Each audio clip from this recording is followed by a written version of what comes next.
glad they took apart the speaker, too. It's unbelievable. Just unbelievable. People are just ridiculous. Okay.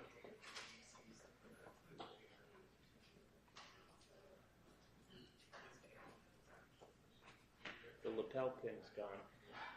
Of course, there's nobody here to help, as usual.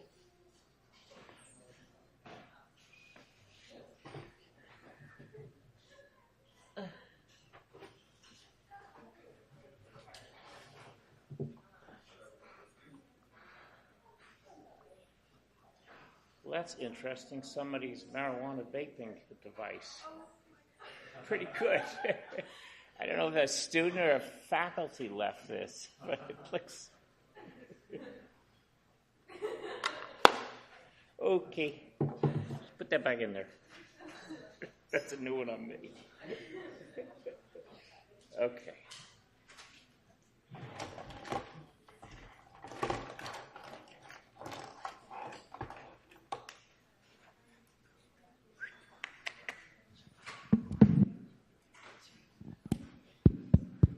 Hello, hello, hello, hello.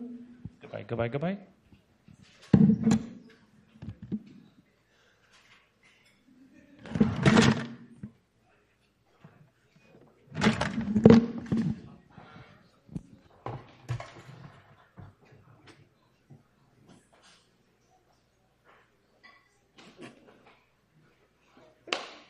Great.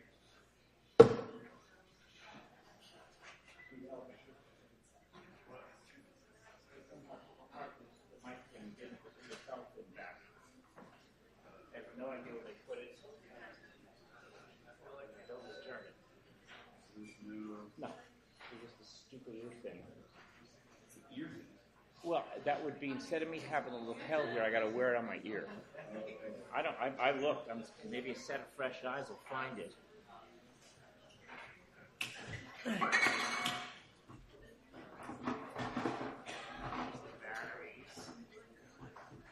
Wireless remote.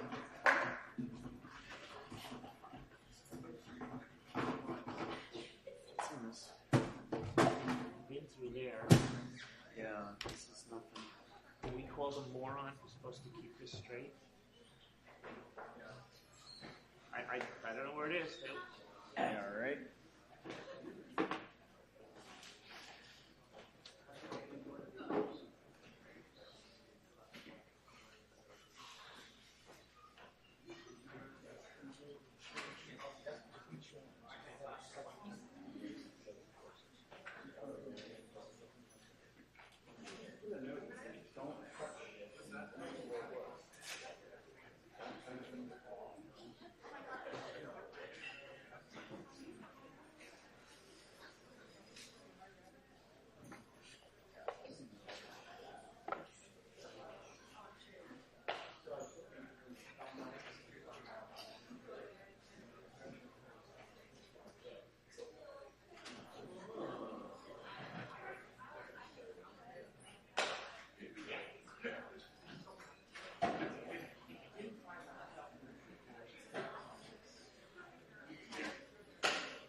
I guess I got to wear the stupid ear thing.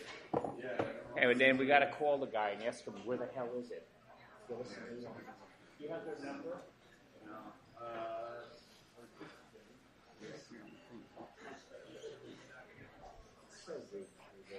No. They every time they mess up something different. It's because they have tuned to our classes.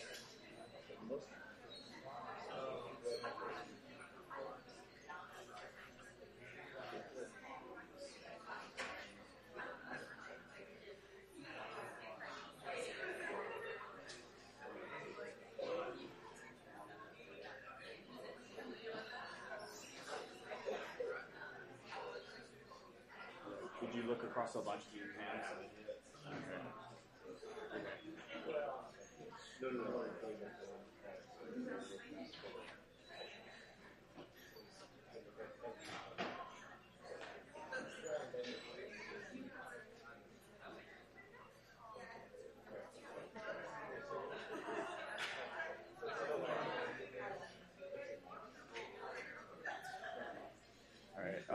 You want me to call these guys and ask where the lapel mic is? No.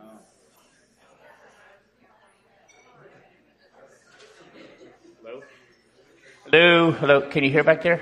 Yeah? Yeah, okay. I got to use this. The lapel mic got lost. So, okay. I think it's really loud. Is it okay or too loud? Is it too loud? No? Okay, in searching for the lapel pin, the lapel thing in here, going through all these things and not finding that, I did find this.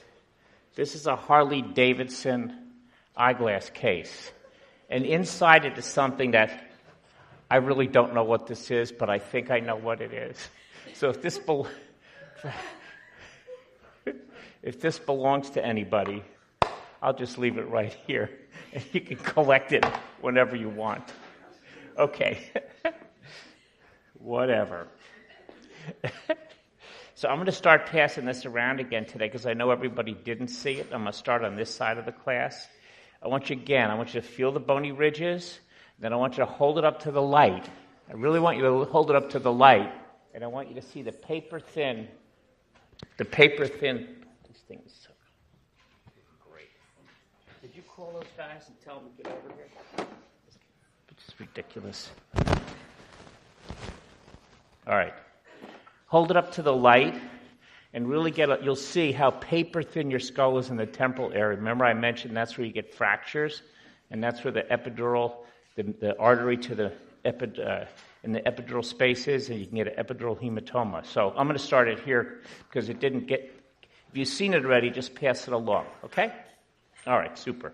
So today, we'll probably finish the clinical part of the class. We might have to pick up a few slides on Wednesday, and then we'll go into the last part of the course, which I think in the end is probably why you're here, which is an integration of what you've learned about methods and about anatomy and about exams and about different kinds of diseases and how they end up producing all these classic neuropsychological syndromes that tell us about how your memory is organized, how your language is organized, how your decision-making is organized, and so on.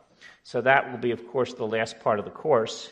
What we will do, the midterm exam is next week on Wednesday. It will only cover through memory, which I will do on Wednesday. It won't cover the lecture on Monday, which will be probably on frontal lobe function. Okay, so let's get started. We went through this before. I just wanted to go through it again because it's really important. This mild traumatic brain injury, which is in many cases not so mild, right? It's called mild, but let's see, room controls. Boom. It's called mild, but can have a lot of residuals. And, that usually lasts, you classify them, you're out for seconds to minutes, no longer than 30 minutes. If you're unconscious for more than 30 minutes, you've already gone into a higher grade, which is a bad prognostic sign. The confusion can last hours, but it can also, or minutes, but it can last even up to 24 hours. You get other symptoms other than brain symptoms, headache, neck ache, vertigo, dizziness, you're nauseous. And again, the neurological exam that we've gone over is typically completely normal. Now, the degree of post-traumatic retrograde memory loss is an incredible predictor of what the patient's going to be like 1 month, 2 months, 1 year down the line. So if the person only lost 30 seconds before the accident, they're probably going to have a pretty good prognosis. If when they come to, and they've been out for, let's say, an hour or two, or maybe longer, and they don't have any memory that goes back a week, that's bad. A month, that's even worse. So the longer your prior memories are knocked out, the worse your prognosis, because you don't just immediately lay down a memory. You take it in, you decide you're going to remember it, and then your brain actively rehearses it, and it takes weeks to really instantiate the memory. So the degree of retrograde memory, how much did you lose before the car accident or the fall, is a very important clinical finding. The follow-up stuff is that we've discussed in detail problems, attention, fatigability, distraction, your memory's not as sharp, your executive function, your decision-making is not as sharp. You've had an injury to your brain. And just like if you had an injury to your biceps or your quad, you need to rest it. And that's probably the most effective treatment for recovery. People who push too soon, they don't do well. You'll get, again, as we mentioned, non-neural injuries, headache, dizziness, etc. There's often sleep disturbance. There can be associated behavioral deficits. How much of these are secondary reaction to having had the injury, and how much are really neural problems in terms of depression and anxiety? It's really hard to separate those two. They're almost inextricable in what's on first and what came first. So you'll see these very often. The recovery usually recovers within months, as some of the people in this room who talked about their own particular experiences told you. If the injury is severe, recovery can take months to years or not at all. If you take somebody with a mild traumatic brain injury, by those criteria, you look at them at a year post, only about 5% have residual problems. But everything you tag on to that, how long they were out for, how much retrograde amnesia they have, etc., the more that you have, the more likely you're going to be symptomatic at a year. Older patients take longer to recover. Again, this is 10 to 15% have symptoms. I think it's actually probably a little less. I think it's probably 5 to 10% now. I probably need to kind of revise this slide. Now, I want to talk about another problem, and this will close out the traumatic brain injury part of the course. How many people in this room have heard about chronic traumatic encephalopathy? Okay, only about a third. Okay, that's interesting. Chronic traumatic encephalopathy has been increasingly realized in the last 5 to 8 years as a syndrome of progressive neurological deterioration after repeated head blows. So the classic, way back when, in the 1905, this used to be called pugilistica dementia. It was clear that boxers, after being in several fights over years, developed a progressive dementing disorder, pugilistica dementia. We've known about it forever. But they thought it was reserved predominantly for boxers, but it turns out that it's not. In fact, Muhammad Ali, Cassius Clay, he had, basically, if you remember, he had Parkinson's, and that was actually due from repeated head blows as a boxer. So we've known about it for a long time. Here's what the symptom's like. It's repeated head trauma with or without loss of consciousness. So if you're an NFL lineman, you might hit your head against the other lineman 70 times a game and never been knocked out. But every one of those is a small concussive blow to your brain.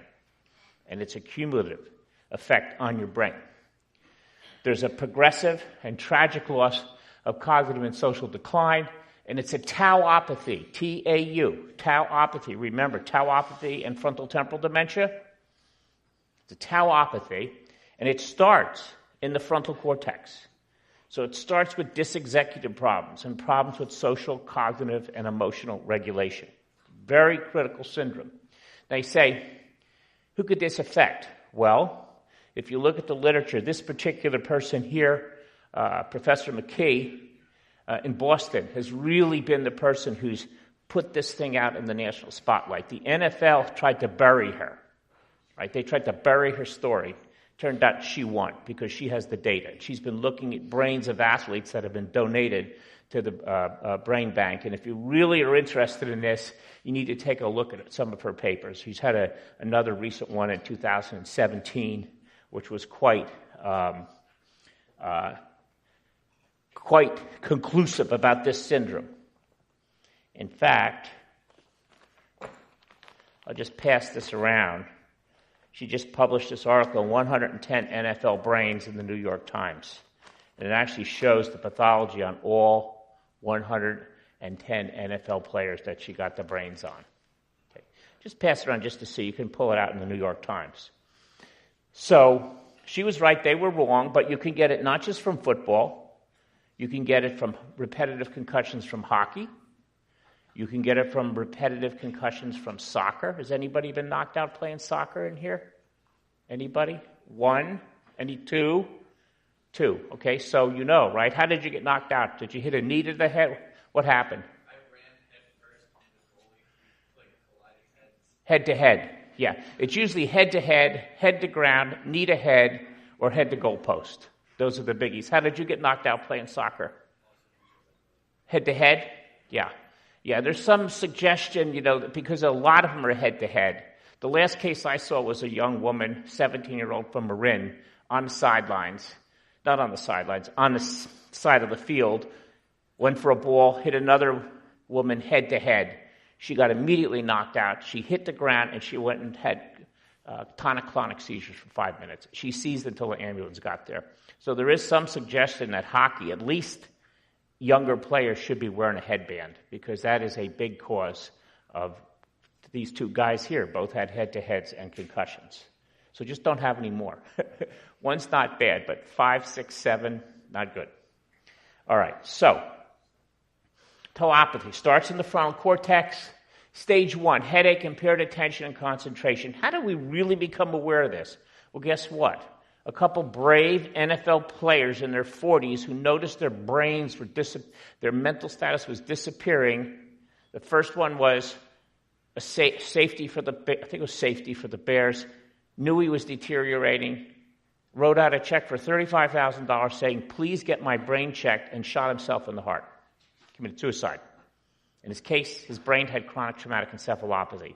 There's been several prominent players since then. Junior Seau was another classic case who had he was going crazy, he was impulsive, he was getting into problems, he was getting angry, his memory was going, and he was in his 40s. He said he never was knocked out, but he must have knocked out a zillion other people. He was a fierce linebacker for the Chargers, and he had at postmortem chronic traumatic encephalopathy. As the disease progresses, severe cognitive impairment, and finally dementia, word-finding difficulty. You look like any end-stage dementia patient when your entire cortex is gone, and there's nothing there for you to interact with the world with. So this slide I put in here because the main reason is because it's really important, this particular syndrome. Basically, it just shows the progression of the disease, where it starts in stage 1 in the depths of the frontal cortex, and I'll show you a little bit more of that. Actually, in the depths of the sulci, that's where the disease starts. Why it starts, we don't know. Why it progresses, we don't know. Why it's delayed, in other words, the syndrome doesn't start when you're playing, it starts years later. So something's been kicked off, and it's festering in there, and it eventually becomes become clinically obvious. So you can see the severe mark. This is all tau. The dark stuff's tau. In the frontal cortex, now we're getting into the amygdala. We're getting into areas related to emotional and social regulation. And then finally, stage 4, your entire cortex is just covered with tau particles. So this is a progressive, severe, bad syndrome. And we really need to be thinking about this. The helmets that are used now, in my opinion, are not very good because they actually stop AP force, but they do nothing about rotational force, right? They don't deal, and rotational force is a major cause of this. Your brain and your skull rotating and bouncing against the frontal part of the brain. I don't really understand why they haven't really addressed this in more detail. So be aware of this syndrome. It can get anybody. This is Hernandez from the Patriots, All-Pro, NFL player, tough neighborhood he grew up in, ended up in problems, hanging out with some people. A lot of these guys make a lot of money, and then they're back to where they grew up, and people take advantage of him. He ended up being involved in a couple murders. He was convicted. He was sent to prison. But his behavior had really become chaotic. And it's interesting, his lawyer never made a defense that he could have chronic traumatic encephalopathy. Never. They just let him get convicted and sent to prison for life. He then hung himself in his jail cell, and then when he got his brain, he has chronic traumatic encephalopathy. You can see in the depths of the sulci of this gentleman's frontal lobe, tau, this is his brain, tau deposition from Aaron Hernandez. He's starting to pick up pathology in the amygdala. So he's already stage 2 to 3, maybe even stage 3. And that's a big contributor into why he made bad judgments and ended up doing things that he probably wouldn't have done if he hadn't had this particular syndrome. From a local perspective, the great Kenny Stabler, one of the great quarterbacks in Oakland Raiders for years, when he started to get symptomatic in his 60s. He progressively declined with a severe 4-stage decrease. And this is his brain. This is not somebody else's brain. This is his brain at post-mortem. And you can see the tau deposition in the depths of the frontal sulci, in the amygdala, in the hippocampus, in the insula, all over the place, targeting executive control areas and areas that we'll talk about later in the course related to emotional regulation. Now, we really need to be thinking about kids. 225,000 kids under the age of 12 play football. Another couple 100,000 play football in high school and sports, and we need to be thinking about this very carefully in terms of how to diminish this particular syndrome. I'm not sure what the answer is. You can't just eliminate football. It's not going to happen in this country, but something has to be done, particularly in kids, because kids, even though they're not getting the G-force of an NFL hit, which is 90 Gs, 100 Gs, 80 Gs, they're getting maybe 50 G-force getting hit. They've got a weak neck, right? The kids have a weak neck. So what does that mean? It means when they're hit, their head oscillates more. Remember what happens when your head oscillates?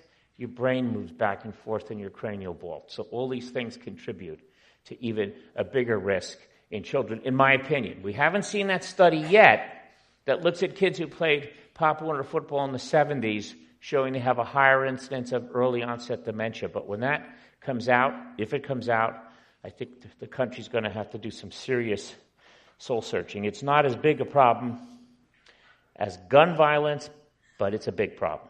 It's two things from a public health standpoint that, in my opinion, we need to deal with as a society. Okay, we can scan. There's now a tau scan I showed you already, that we can do a tau scan for frontotemporal dementia.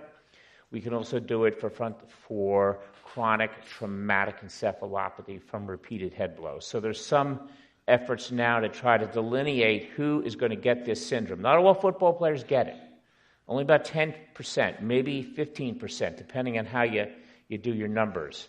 But is there some early sign on a PET scan that maybe as intervention is developed for frontotemporal dementia, maybe we would have an intervention for people who've had repeated head blows? So really, I want you to be very aware of this syndrome. Public health coming nightmare. And here's the final question. If someone you like hits their head and loses consciousness at a party, you should A, take them to the ER, B, take them home, pull the shades, and put them in bed for the night. C, pour ice water on them. D, talk to them and keep them awake. Or E, A, and D. What's the answer? What? What? E. Perfect. Okay? And people are going to say, I don't want to go. That's what they're going to say. As soon as they come to, they're going to say, I'm fine. Leave me alone. I don't want to go spend 5 hours in the emergency room waiting to get seen. Don't listen to them. Right? We don't let, in San Francisco, someone gets knocked out, and the EMTs get to the scene, and the patient is awake, and they say, I don't want to go to the hospital. We take them anyway. We 5150 them and take them in, basically. Get a scan on them, because people don't understand. You can have this window of being hit, being fully alert and awake 10 minutes later, and then 2 hours later, you develop an epidural or a subdural. Remember, your brain is a closed space. It can't take more volume in it. If I put 100 cc clot in your abdomen, your stomach feels bad. But your abdominal wall expands. Your skull doesn't expand. So volume in there rapidly increases the pressure, ending up with reduced blood flow and all kinds of misery that we've talked about previously. Okay, so that should take care of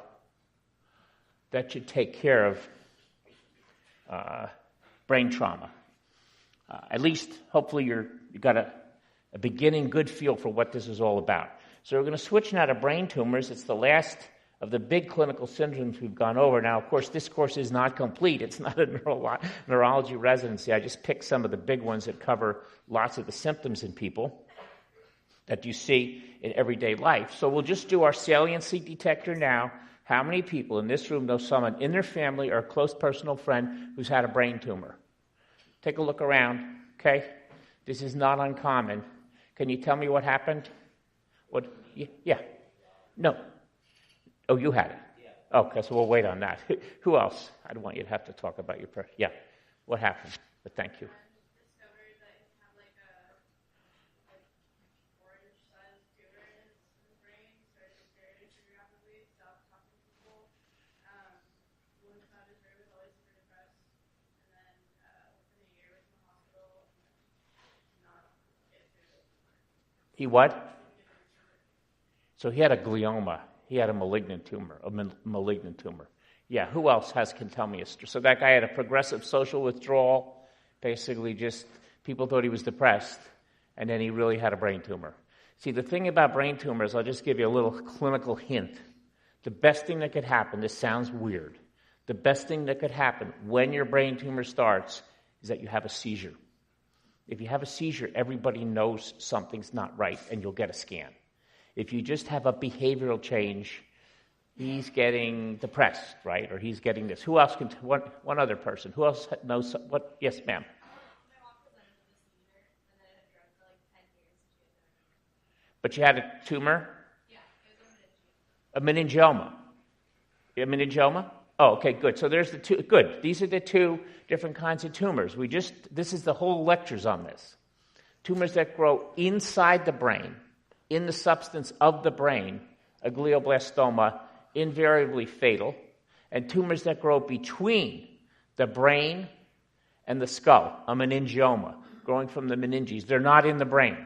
Those can be surgically removed with a complete cure. So that's what you don't know when the person presents with a seizure. You've got to scan and figure out which it is. So let's see if we can figure that out. So there's two main cell types in your brain: neurons and glial cells, astrocytes. Most tumors, not all, but 90-something%, actually grow from astrocytes, not from tumors, not from neurons. The types of tumors, there's two kinds. There's primary tumors. Those are tumors that originate inside your skull, okay? And we've already seen from the input from the class, there's two kinds. Intraparenchymal, which means in the substance of the brain. That's a glioma series, right? Glial cell tumor in the brain, uniformly fatal. Depending on what grade it is, I've had people live 20 years, I've had people live 4 months. It depends on how bad it is at presentation. Then you have the second type of tumor, extraparenchymal. That means the tumor is not growing in the parenchyma just means the tissue, right? It could be a liver parenchyma, kidney parenchyma, brain parenchyma, just the tissue.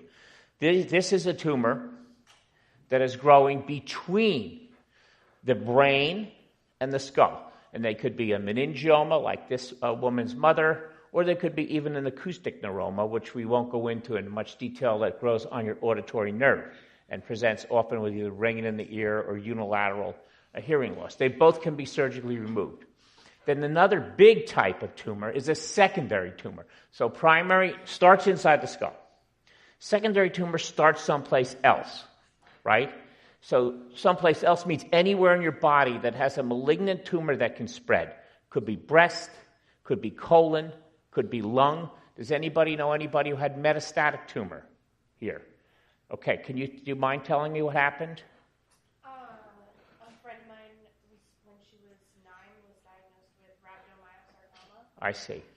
And then went through years of chemo, and then one day just had mets all over her entire body. I see, and died, unfortunately. Yeah, anybody else with this metastatic? Yeah, please.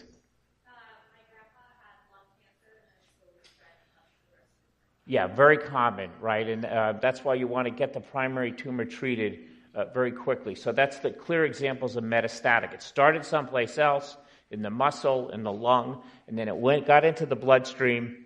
When it gets into the bloodstream, it could end up anywhere. But the brain is a favorite target because remember, the brain, even though it's 3% of the body weight, has 20% of the cardiac output. So you're pumping a lot of blood to your brain so that you can, do all the things that we do as human beings.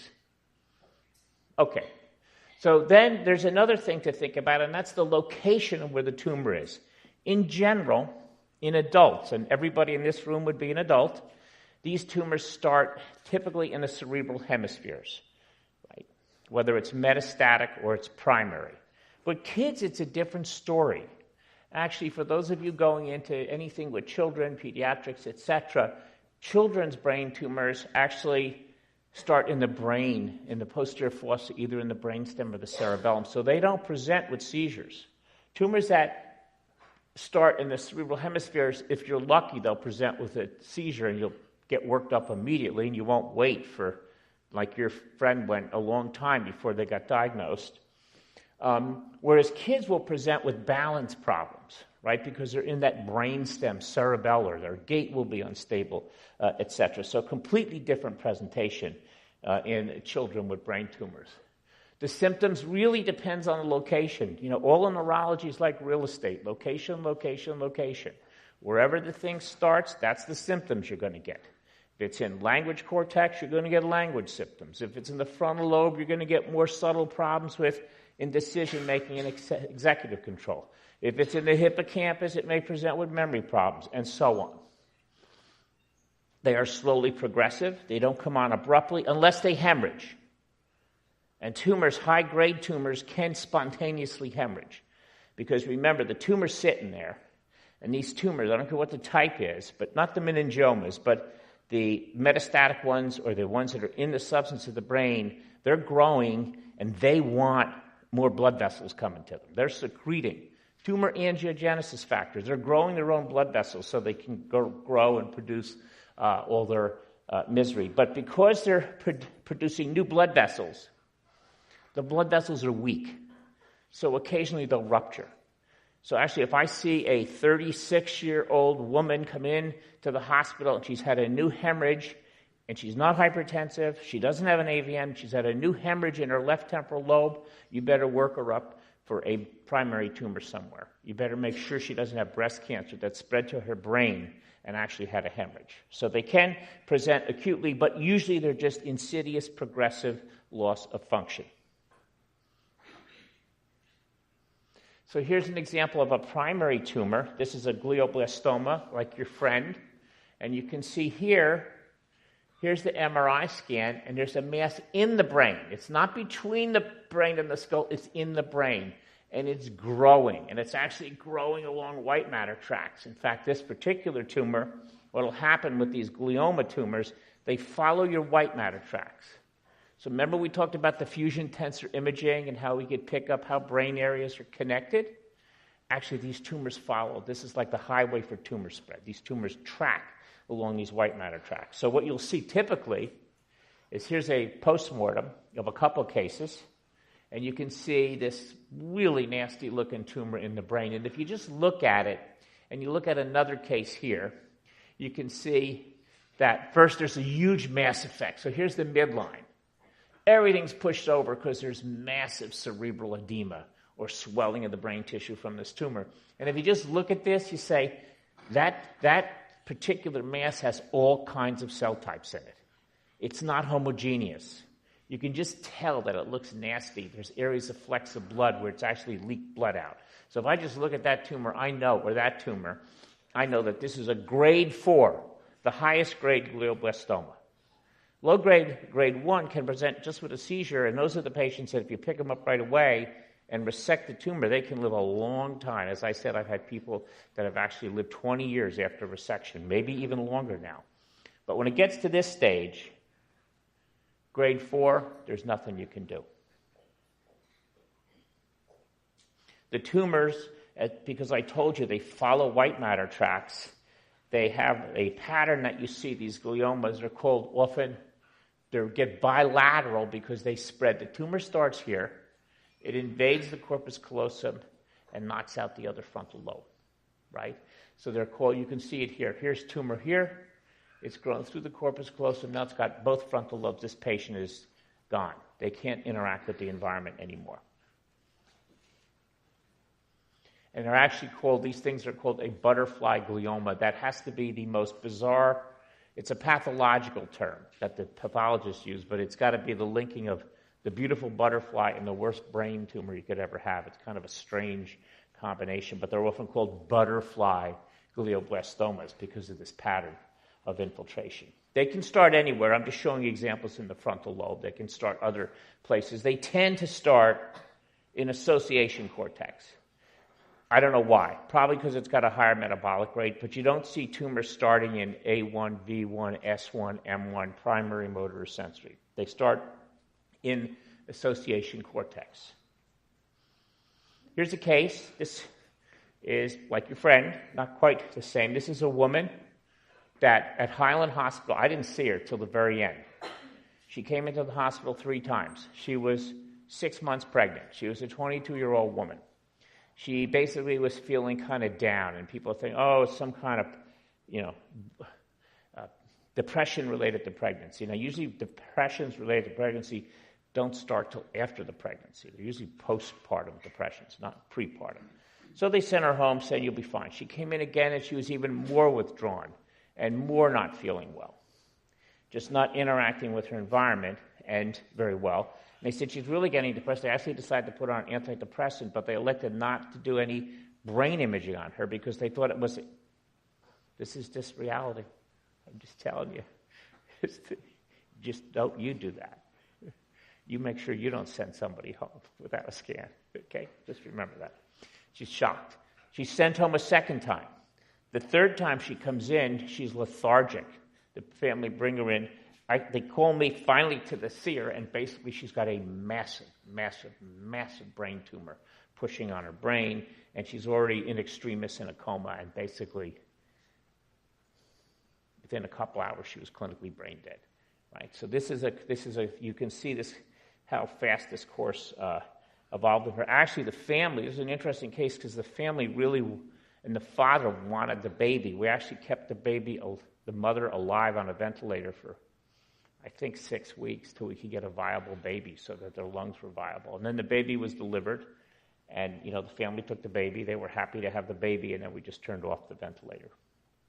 But these are not dumb people that sent her home. I'm not trying to say they were dumb. What I'm trying to say is these tumors, because they can look like they're a psychological problem, can be missed and sent home. And anybody here who's going to go into clinical world, just keep your radar up. Keep your radar up.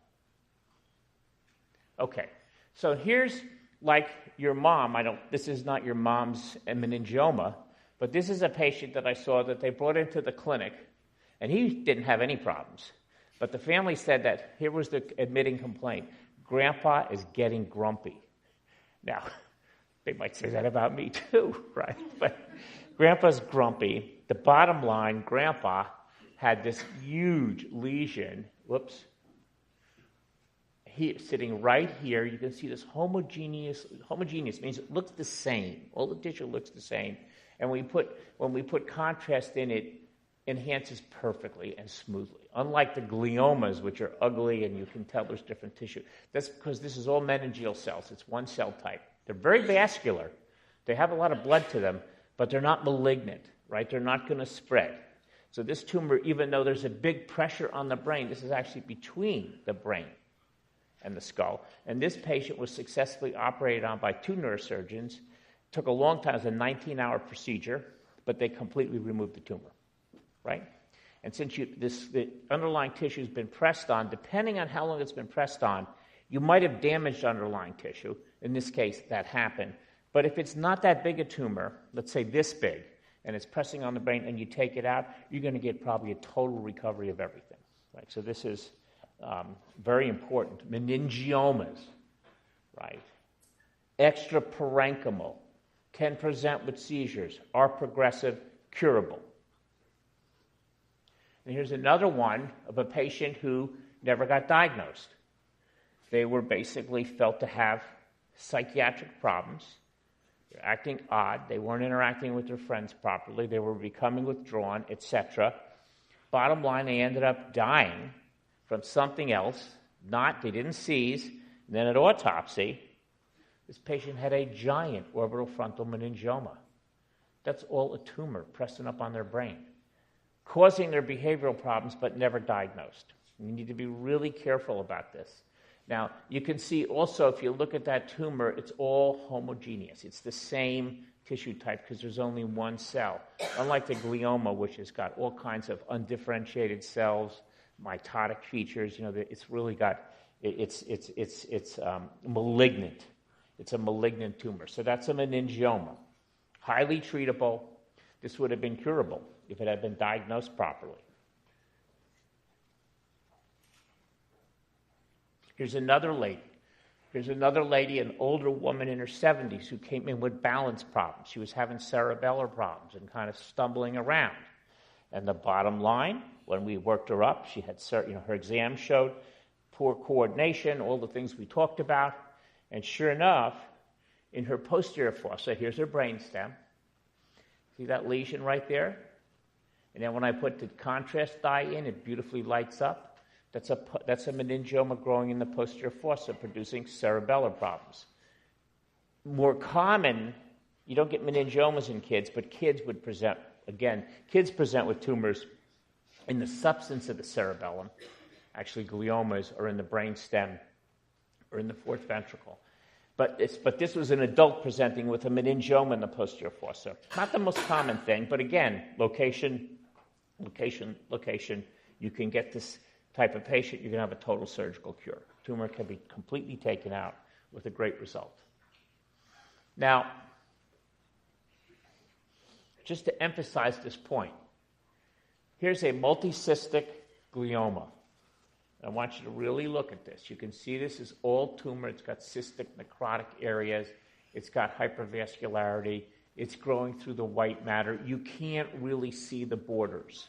And if you look at it grossly means just the picture you're looking at, and you see here, you say, oh, the tumor's there. It's done. Not true. The tumor's already infiltrated up into here. And that's the problem. The surgeons can't get the margins because the tumor's infiltrating all the time. It's growing into the tissue of the brain. As opposed to a parasagittal meningioma sitting right here, growing right up here. If this thing had been diagnosed, it would have been taken out, and the person would have had a complete return of function. Now, interestingly, let's see if we can figure out. If this person presented, go back to the homunculus, the motor homunculus. I know that's kind of way back in the early part of the course. And I have a lesion that starts up in the parasagittal area, sitting up here. How do you think what would be the first sign of a seizure? What's the homunculus got there? Is that mouth, hand, or foot?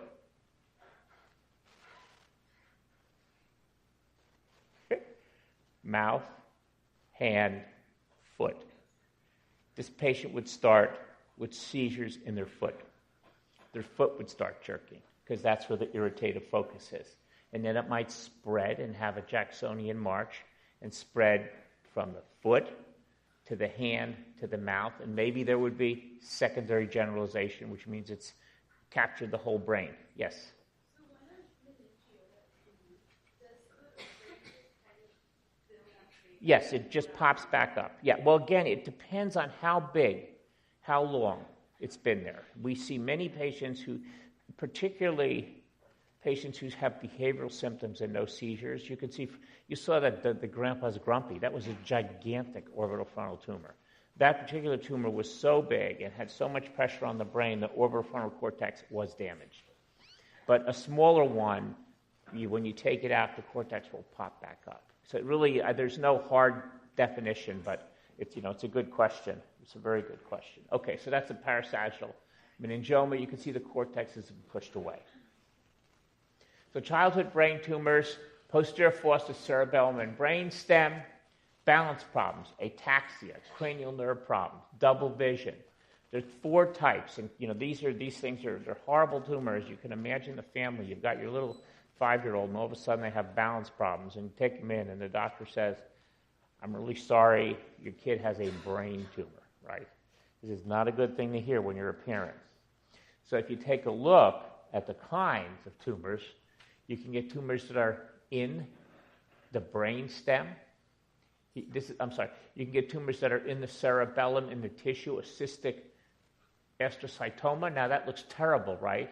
But actually, if you get it early enough, unlike other astrocytomas in the hemisphere in adults, these kid tumors tend to be cystic, and all the tumors inside the cyst. So it sounds a little counterintuitive, but actually you can take out these cystic glial tumors in kids and actually get a really good recovery. Some people have permanent cure. But when the tumor starts in the substance of the brain, such as this unfortunate young kid who presents with balance problems and double vision and a headache, and you probably, don't have enough experience, but that's a big, fat, swollen pons. That's a glioma in the pons. That's uniformly fatal disease. So you can see treatable, fatal, and you have to just figure it out. You can't easily tell from the exam. You need imaging to really figure out, is it pontine cerebellar fibers or is it cerebellar proper? So secondary brain tumors are metastatic. They spread to the brain from another organ, lung, breast, kidney, colon, etc. They are the most common brain tumor because there's so many people with primary cancers that metastasize eventually. They're treated. There's many treatments. We're not going to go into it. There's chemotherapy. There's a radiation. There's surgery. We have a gamma knife, which really beautifully takes out metastasis. So there's a lot of approaches to this. Just as a general clinical feature, if the tumor, it seems a little counterintuitive, but if you have let's say you have breast cancer, and then 7 years later you present with a seizure and there's an isolated breast met near your motor cortex, you could probably take that out and get a pretty good long-term cure. If the same woman with breast cancer, or it could be a guy, 1% of guys have 1% of breast cancers are in males. If the person presents with breast cancer and a seizure at the same time, you diagnose the breast cancer and the seizure, that's bad.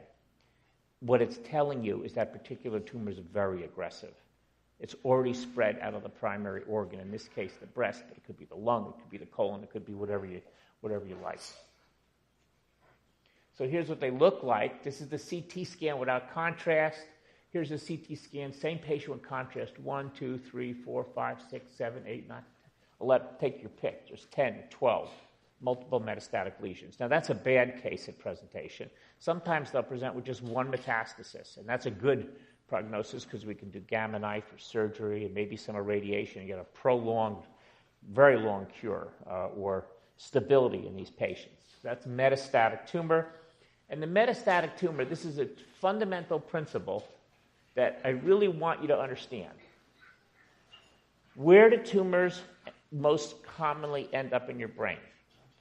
Where do brain abscesses most commonly turn up in your brain? Let's say you got injured and you had a quad injury and it got a staph infection in your quad, and then down the line you present with a seizure in a couple, 3 days, basically.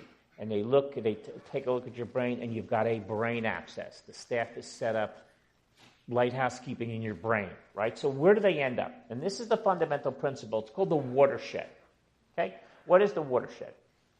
The watershed is a term that's used typically in forestry, right?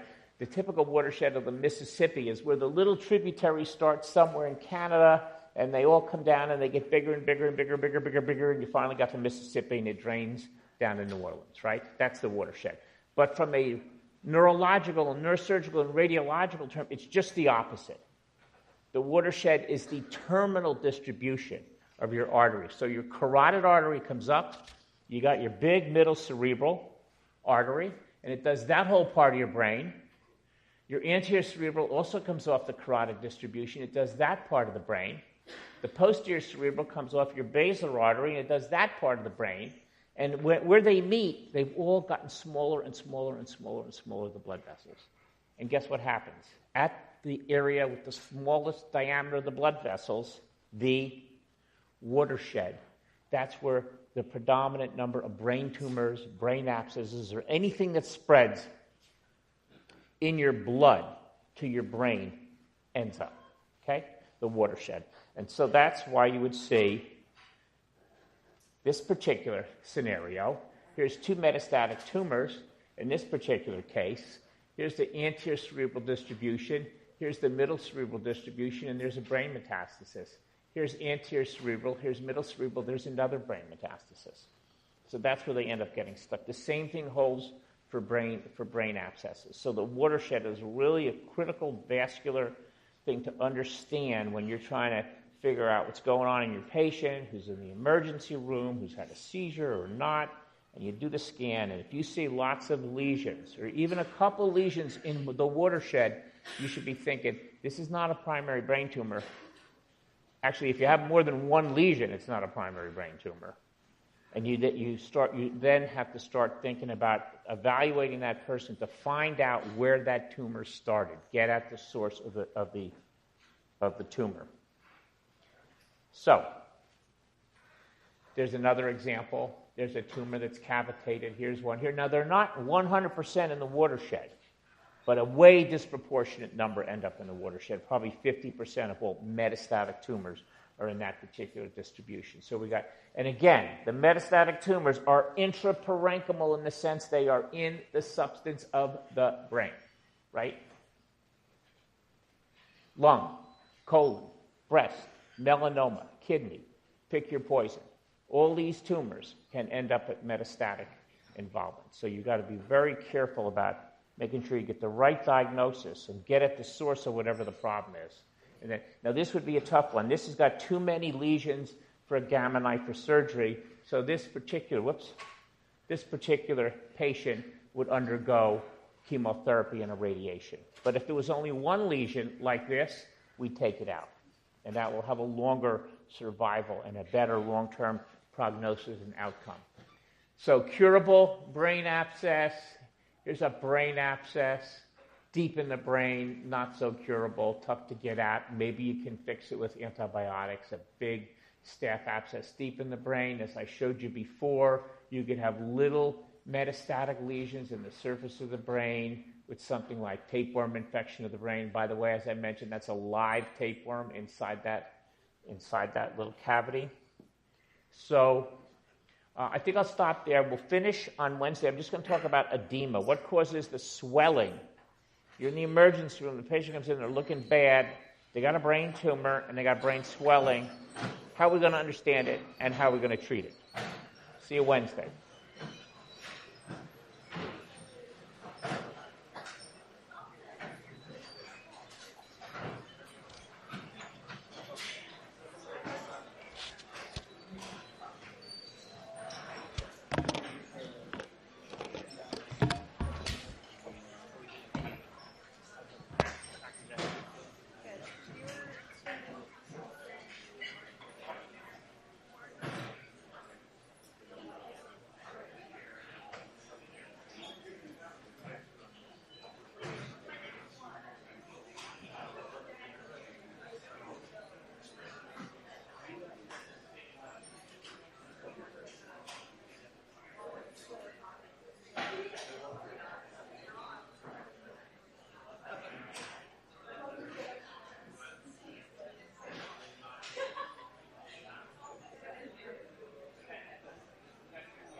This new home mic? Yeah, they're. I mean, yeah, I'm assuming you didn't try out some of it. No, I haven't really. This specific